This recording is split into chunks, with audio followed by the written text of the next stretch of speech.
Hello students, in this video I shall show you an experiment with a microcontroller called Arduino board. Perhaps you know what is the Arduino board.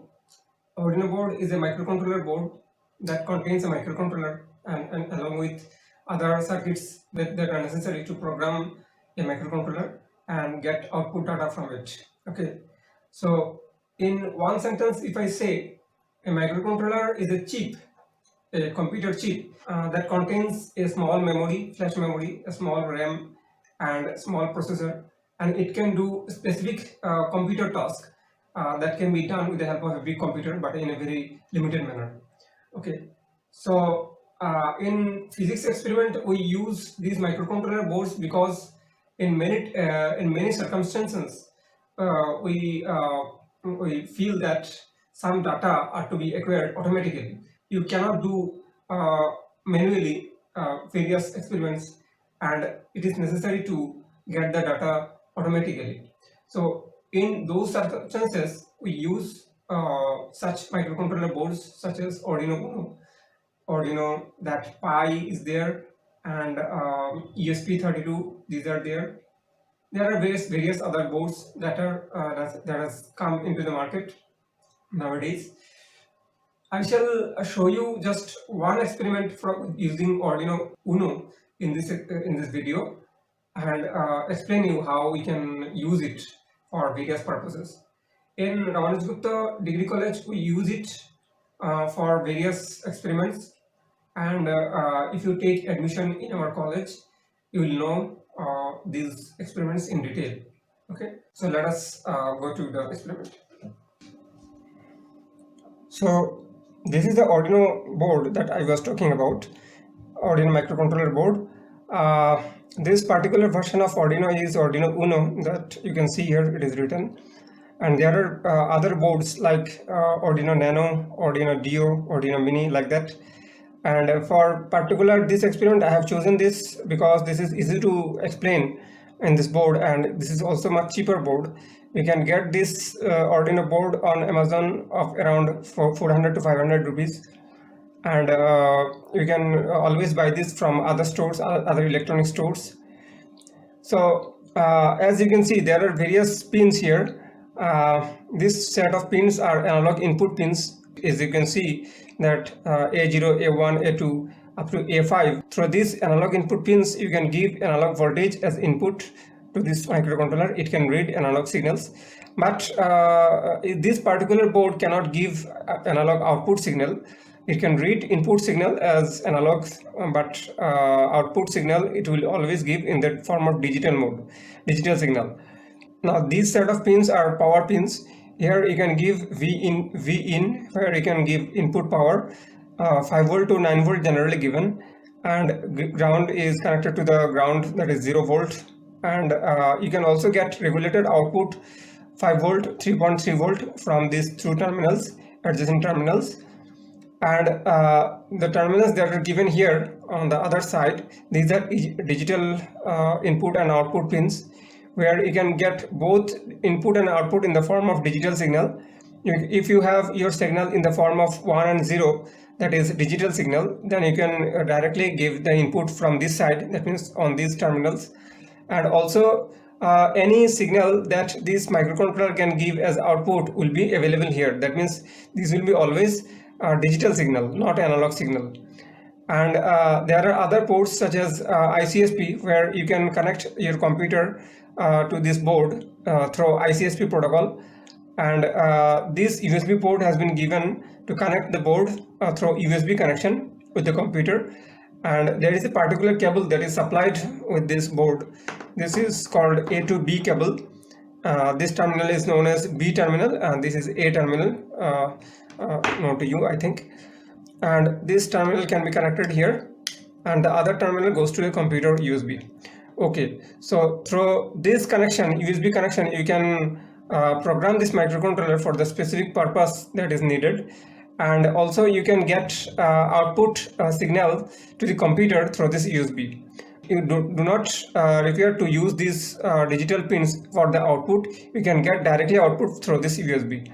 Okay, and this socket is given if you want to power this device with the help of adapter, 12-volt adapter, then you can connect the 12-volt adapter here directly. Okay, let us now use this microcontroller in an experiment which I will show you, and this experiment will require some other parts. Let me show you those parts. It will require this one is called light dependent resistance. The resistance between these two terminals depends upon the flux of light that is falling on this surface. Okay, so if I show you with the help of a multimeter,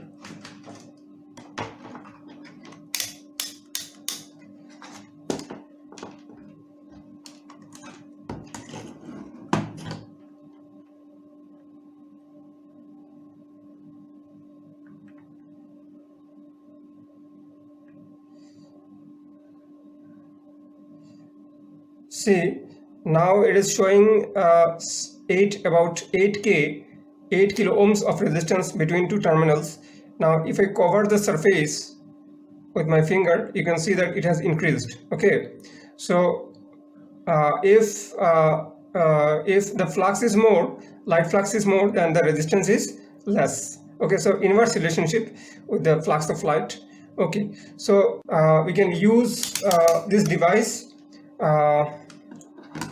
as a light detector. That I will show you now, how we can use this as light detector. And for this experiment I will require another component, that is a normal carbon resistance. This particular resistance has the value of 12. So as you can see, the first mark is brown, the second mark is red, and the third mark is orange. So according to the coding of resistance, we can find out its value to be 1, 2, and then 10 to the power 3, which is 12 kilo ohms of resistance. Okay. In this diagram, it has been shown that how to connect the components. The LDR and the resistance has been connected in series, and one end of the LDR goes to the 5-volt power supply, and the other end of the circuit, that is the endpoint of the resistance 12K, goes to the ground. Okay. Now the junction point of the LDR and the resistance 12K goes to the microcontroller input, analog input.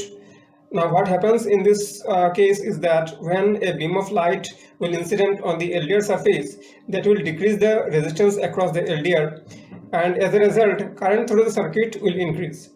Since current increases and the resistance of 12K remains constant, so potential difference across the resistance 12K will increase. Now the case is that when the light beam, the intensity of the light beam will increase, the potential difference across the resistance 12K will increase accordingly. Now we are going to record this potential difference across the 12K resistor through a microcontroller, and the reading will give us a value which is proportional to the intensity of incident light.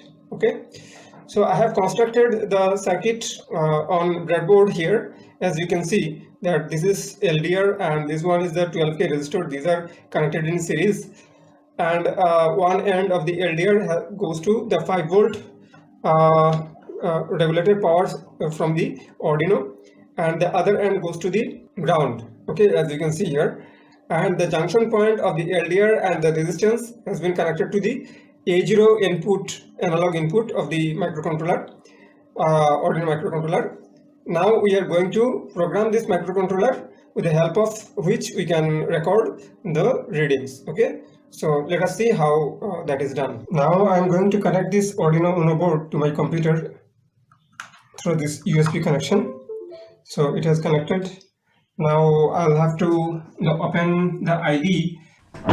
You can download this from Arduino's official website, that is arduino.cc. As you can see here, you have to move to the software section, and then you have to choose your version of operating system, and then the corresponding software you can download from here, and then you have to install the software to your system, and then you can program your Arduino Uno board. Okay, Arduino Uno or any other version if you have, you can then program your microcontroller board. So here in the tools section, you can choose your board here, whether you are having Arduino Uno or Nano or other versions of Arduino. You can choose it here from here, and then you'll have to choose the port where it is connected. In my case it is COM4, so it has been connected to COM4. Here I have chosen COM4, and then you can directly write your program here and then upload this program to the microcontroller. So the language that it uses is Arduino language, which is very similar to C language, and with the help of that I can program the microcontroller to do a particular task. Okay, so in this case, in this program I have just declared a variable, float variable I, which corresponds to the intensity of light that will fall over the LDR surface, and initial value I have given here 0.0. Okay, within this setup section, I have to declare the pin mode first. Pin mode means whether the pin that I am using for getting the input data. Okay, so here I have used A0 input, analog input for the input data. So here I have declared pin mode A0 input. That means A0 terminal will be using as input terminal, and then I have to declare the baud rate of the serial connection, which has been declared here 9600. You can give any other value also here, and then comes to the loop section, which runs over and over again. Here I have given first line, as you can see, I equal to analog read 80. That means it will read the signal that is getting from A0 input, and then it will store into the I variable. Okay, and in the next line I have written serial.println I. That means it will print line by line in the serial port. Okay, there is a section here, serial monitor, where you can get the values that will appear here. You can see the values here, and also you can copy and paste it to your any file in order to if you want to use it later. Okay, so after I have written this program, I'll have to upload this to the microcontroller. In order to upload, there is a button here, upload button. As you can see, if I press here, then first it will check whether the program that I have written is correct or not. Then it will compile it, and after that it will upload it to the microcontroller board. Now the compiling process is running. Let us wait, and then it will upload the code to the microcontroller board. So now it is uploading. Done uploading. That means it has successfully uploaded the code to the microcontroller. Now if I open the serial monitor, you'll see that it will get the values. As you can see here, the values are coming here, and the values here are about 600, 590, like that. It is varying very fast because it is continuously running, and if I want to view these values in a bit slower manner, then I have to give one more step here. Here after serial, just before serial println, let me give here a command delay. Within that bracket I'll have to write the time period in milliseconds. So let me give here 100 milliseconds. That means it will give me 10 values in 1 second. Okay, now let me upload it again.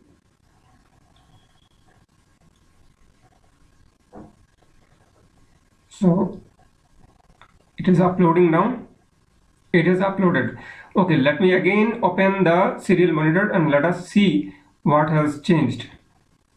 Now you can see the values are now visible clearly, not changing very fast, and you can read the values. So values are nearly 600. It is very near to 600. Some values are 600, some values are 580, like that. It is varying because the intensity of light that is falling over it is not continuous. It is also varying very frequently. And there is another section here, serial plotter, where the values that it will print on the serial monitor can be plotted here directly. Okay, as you can see, it is being plotted over the y-axis. The values, the lowest value that it has plotted is near about 582, and the highest value is near about 600, just above 600, 603 or like that. Now if I cover the surface of LDR with my hand, the values has decreased, as you can see. Okay, so evidently the intensity of light that is falling over the LDR surface are now less, and therefore it can be seen on the graph, as you can see. Now if I uncover it again, then you can see the value increased and it is showing a higher value. Okay, so in this manner, with the help of a microcontroller, we can record various data through your computer, and you can also use it for monitoring, for making various monitoring system and all that. So this was a very small demonstration for you, and if you are interested to know more about this, you can contact me. This is my email address, and if you have any query, you can ask me. I'll try to answer it.